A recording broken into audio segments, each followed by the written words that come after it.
അങ്ങനെ ഫൈനലി കൂലി കണ്ടു. ഈ ഒരു സിനിമയെ പറ്റിയിട്ട് കുറച്ചധികം കാര്യങ്ങൾ സംസാരിക്കാനുണ്ട്. കാരണം ഇത് തമിഴ്നാട്ടിലെ അങ്ങനെ ഫൈനലി കൂലി കണ്ടു. ഈ ഒരു സിനിമയെ പറ്റിയിട്ട് കുറേയധികം കാര്യങ്ങൾ സംസാരിക്കേണ്ടി വരും. കാരണം എന്താണെന്ന് വെച്ച് കഴിഞ്ഞാൽ ഇത് അത്രയും എക്സ്പെക്ട് ചെയ്തിരുന്നൊരു സിനിമയാണ്. ഒരുപാട് എക്സ്പെക്ടേഷൻ ഉണ്ടായിരുന്നു ഈ ഒരു സിനിമയിൽ. കാരണം ഇത് ഒരു തലൈവർ പടമാണ്, രജനീകാന്ത് സിനിമയാണ് എന്നുള്ള ആ ഒരു സാധനം. പിന്നെ അത് മാത്രമല്ല, തമിഴ്നാട്ടിലെ one of the most fan favourite ഡയറക്ടറായിട്ടുള്ള ലോകേഷ് കനകരാജിൻ്റെ സിനിമ. അപ്പം ഈ രണ്ട് ലേബലുകളിലാണ് ഈ സിനിമ മാർക്കറ്റ് ചെയ്തത്. അങ്ങനെ തന്നെയാണ് ഈ സിനിമയുടെ ഫസ്റ്റ് ഡേ ഇത്രയും അധികം, അതായത് രജനീകാന്ത് ഫാൻസ് ഉണ്ട്, പിന്നെ ലോകേഷിൻ്റെ കുറേ അധികം ഫാൻസ് ഉണ്ട്. അപ്പം ഭയങ്കര എക്സ്പെക്ടേഷൻ, ഒരുപാട് പ്രതീക്ഷയോടെ പോയി കണ്ട സിനിമ ആക്ച്വലി ഭയങ്കര ഡിസപ്പോയിൻമെൻ്റ് ആയിരുന്നു ഫസ്റ്റ് ഹാഫും. അതെ, ഫസ്റ്റ് ഹാഫ് ഉണ്ടെന്ന് ചോദിച്ചാൽ ഓക്കെ, സെക്കൻഡ് ഹാഫിൽ എന്തെങ്കിലും കാണും, കുറേ അധികം നല്ല സാധനങ്ങൾ കാണും, ലോകേഷിൻ്റെ സാധനങ്ങളുണ്ടല്ലോ അത് കാണും എന്ന് വിചാരിച്ചു. പക്ഷേ സെക്കൻഡ് ഹാഫ് ഭയങ്കര നിരാശ തന്നെയായിരുന്നു. എന്താണ് സംഭവം എന്ന് വെച്ച് കഴിഞ്ഞാൽ, നമ്മൾ കണ്ട് മടുത്ത ക്ലീശിയ സ്റ്റോറിയൊക്കെ തന്നെയാണ്. പക്ഷേ എന്നാലും ഒരു രജനീകാന്ത് സിനിമ കാണുമ്പോൾ നമുക്ക് കിട്ടുന്ന കുറേയധികം മൊമെൻറ്റ്സ് ഉണ്ട്, കുറേ ഓറായ മൊമെൻറ്റ്സ് ഉണ്ട്. ഇപ്പം ജയിലർ എന്ന് പറയുന്ന സിനിമയുടെ സ്ക്രിപ്റ്റ് നമ്മൾ നോക്കുകയാണെന്നുണ്ടെങ്കിൽ ഭയങ്കര സംഭവമൊന്നുമല്ല, ഒരു കൊച്ചു സ്ക്രിപ്റ്റ്, അത് ഭയങ്കര ട്വിസ്റ്റ് സംഭവമുള്ള ഒരു സ്ക്രിപ്റ്റൊന്നും അല്ലെങ്കിലും അതിന് ആ ഒരു രജനീകാന്തിനെ പോർട്രേറ്റ് ചെയ്യുന്നൊരു സാധനമുണ്ട്. അതാണ് ആ സിനിമയെ ഭയങ്കരമായിട്ട് ഹൈലൈറ്റ് ചെയ്യുന്നത്. പിന്നെ ബാക്ക്ഗ്രൗണ്ട് സ്കോർ, ആ ഒരു ഓറാ സാധനങ്ങളൊക്കെയാണ്. അപ്പം നമ്മൾ അത് ഈ ഒരു സിനിമയിലും പ്രതീക്ഷിക്കുന്നു. പിന്നെ ലോകേഷ് കനകരാജ് എന്ന് പറയുന്ന ഡയറക്ടർ, ഇപ്പോൾ നമ്മൾ കൈദി കണ്ടു, വിക്രം കണ്ടു, ലിയോ കണ്ടു. അപ്പം അത്രയും നല്ല സിനിമകൾ ചെയ്ത ഒരു ഡയറക്ടറിൻ്റെ അടുത്തൊരു സിനിമ ദിൽസുവിൻ്റെ പാർട്ടാണെന്ന് പറയുന്നു. അപ്പം ഇങ്ങനെയൊക്കെയാണ് നമ്മൾ കാണാൻ പോയത്. പക്ഷേ ഇതൊരു ക്ലീശേ റിവെഞ്ച് സ്റ്റോറി.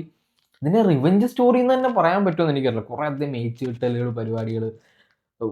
സത്യം പറഞ്ഞു കഴിഞ്ഞാൽ എവിടെയും നമുക്കൊരു നല്ല കുറച്ച് മൊമെൻറ്റ്സ്, ഒരു ഈ റൊമാൻറ്റിഫിക്കേഷൻ അല്ലെങ്കിൽ അഡ്രിനാലിൻ റഷ് തരുന്ന സീനുകളുണ്ടല്ലോ.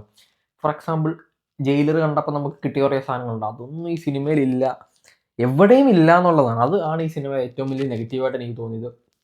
സ്റ്റോറി ഒരു ആവറേജ് സ്റ്റോറി എന്ന് പോലും പറയാം. ഇതൊരു ലോകേഷ് സിനിമയാണെന്ന് പറയുന്നത് എനിക്ക് ഭയങ്കര നാണക്കേടാണ്. കാരണം ഇതൊരു ലോകേഷ് സിനിമയല്ല. ഈവൻ നമ്മൾ കണ്ടിട്ടുള്ള വിക്രം, കൈദി, ലിയോ, ഈ മൂന്നിൻ്റെയും ഇൻ്റർവെൽ പഞ്ച് എന്ന് പറഞ്ഞാൽ അത് നെക്സ്റ്റ് ലെവലായിരുന്നു. പക്ഷേ ഇതിൻ്റെ ഇൻ്റർവെൽ പഞ്ച് കാണുമ്പോൾ ഇൻ്റർവെൽ കഴിഞ്ഞാൽ ഇത്ര ഉള്ളായിരുന്നു ഇൻ്റർവെൽ എന്ന് നമുക്ക് തോന്നും. അങ്ങനെയാണ് ഇത് രജനീകാന്തിനെ വെച്ചൊരു സിനിമ ലോകേഷിന് ചെയ്യണമായിരുന്നു. അങ്ങനെ ഒരു കഥ കെട്ടി അങ്ങ് ചെയ്തു എന്നേ എനിക്ക് തോന്നിയുള്ളൂ. അല്ലാണ്ട് ഇതിൽ കൂടുതലൊന്നും ഇതിനകത്ത് സംഭവിക്കുന്നു ഇനി പറഞ്ഞിട്ട് കാര്യമില്ല. എന്തായാലും ഇതിനകത്ത് എനിക്ക് ഭയങ്കരമായിട്ട് തോന്നിയതൊരു സാധനം എന്താണെന്ന് വെച്ചാൽ എൻ്റെ ബാക്ക്ഗ്രൗണ്ട് സ്കോറാണ്. അന്നിട്ട് മ്യൂസിക്കിൻ്റെ കാര്യത്തിൽ, മ്യൂസിക്കിൻ്റെ സാധനത്തിലാണ് എന്ന് തോന്നുന്നു ഈ സാധനം പിടിച്ചു നിന്ന് പോകുന്നത് കുറേ സ്ഥലത്ത്. പിന്നെ സൗബിൻ്റെ അഭിനയം നല്ലതാണ്, നല്ലൊരു വില്ലനൊക്കെയാണ്. പക്ഷേ ഇതെന്താണ് ഇവർ കാണിക്കുന്ന, സ്റ്റോറിയുമായിട്ട് കണക്ഷൻ ഇല്ലാതെ കുറേ അധികം സാധനങ്ങളുണ്ട്. ഈ അമീർ ഖാനേക്ക് എന്തിനാണ് കൊണ്ടുവന്നത്? ആ ഒരു ക്യാരക്ടർ വന്നാലും വന്നില്ലെങ്കിൽ ഈ സിനിമയിൽ പ്രത്യേകിച്ച് ഇമ്പാക്റ്റ് ഒന്നും ഉണ്ടാവില്ല, വലിയ മാറ്റങ്ങളൊന്നും ഉണ്ടാവുമെന്ന് എനിക്ക് തോന്നുന്നില്ല.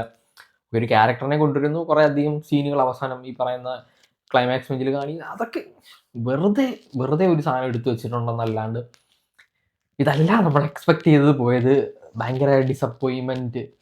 കാരണം നമ്മളൊരു മാസ് ക്ലാസ് സാധനം പ്രതീക്ഷിച്ച് പോയിട്ട് അതിൻ്റെ ഇടയിലത്ത് പോലും വെക്കാൻ പറ്റാത്ത ഒരു എക്സ്പീരിയൻസ് കിട്ടുമ്പോൾ നമുക്ക് ഉണ്ടാകുന്നൊരു വിഷമമുണ്ടല്ലോ, അതിന്ന് ഞാൻ നന്നായിട്ട് അറിഞ്ഞു. പ്രത്യേകിച്ച് ഒരു രജനീകാന്ത് സിനിമയിൽ. ഇപ്പം തലൈവർ സിനിമ അല്ലെങ്കിൽ രജനീകാന്ത് സിനിമയുടെ സാധനം എന്ന് വെച്ച് കഴിഞ്ഞാൽ സ്റ്റോറി കുറച്ച് താഴെയാണെങ്കിലും പുള്ളി മറ്റേ സ്വാഗ് കാണിച്ചിട്ട് സാധനത്തെ ബൂസ്റ്റ് ചെയ്യും. പക്ഷേ ഇതിനകത്ത് പുള്ളിക്ക് സ്വാഗ് കാണിക്കാൻ അല്ലെങ്കിൽ സ്വാഗ് സീനുകളൊന്നും ഇല്ല എന്നാണ്.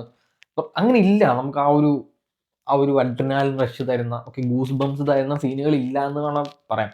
പിന്നെ ശ്രുതി ഹസൻ, അതൊന്നും ഞാൻ പറയുന്നില്ല. ഇതിനകത്ത് ആകെ കൊള്ളാവുന്നത് സൗബിൻ്റെ ആ ഒരു ക്യാരക്ടറാണ്. അത് നൈസ് ക്യാരക്ടറാണ്.